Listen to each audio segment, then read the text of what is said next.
So, let us begin. I guess before we get to the academy, let's just set the stage. What was it like in 1949? I guess you were here from 45. What was happening in the world during that time? You guys. Well, in 2014, Rebecca Walters presented her master's thesis to the University of Nebraska, and it was called Soldiering from the Home Front, World War II in Omaha, Nebraska.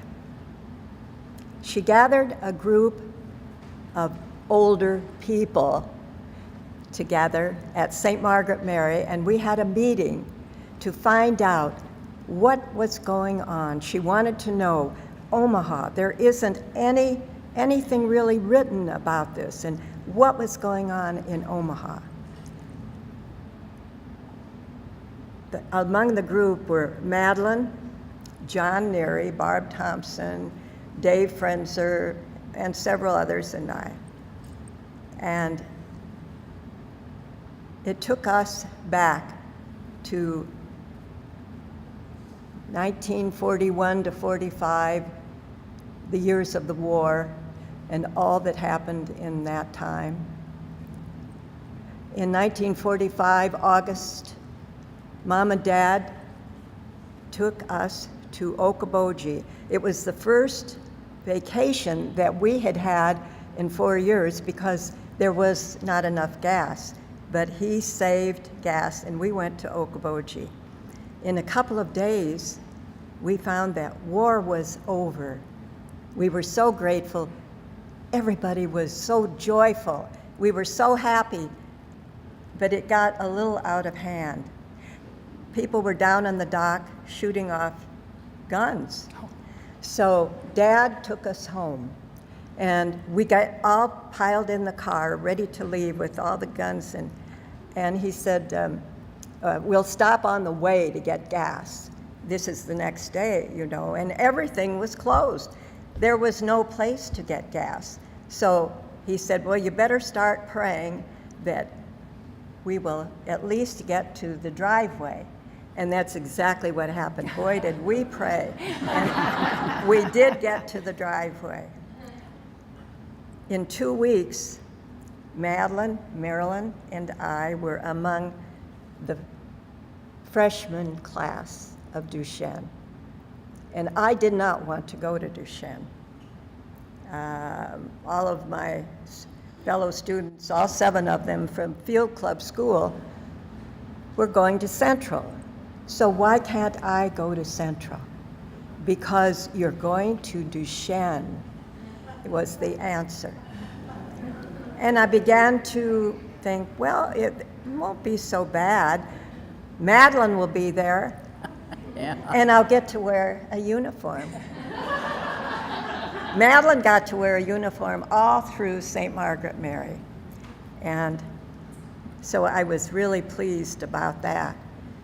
And the best thing was that Aunt Margaret, Madeleine, Mom, and I came to Duchesne and had a little meeting with Reverend Mother Regan, who was Margaret's dear friend and became the dear friend of all of us. Wonderful, wonderful lady.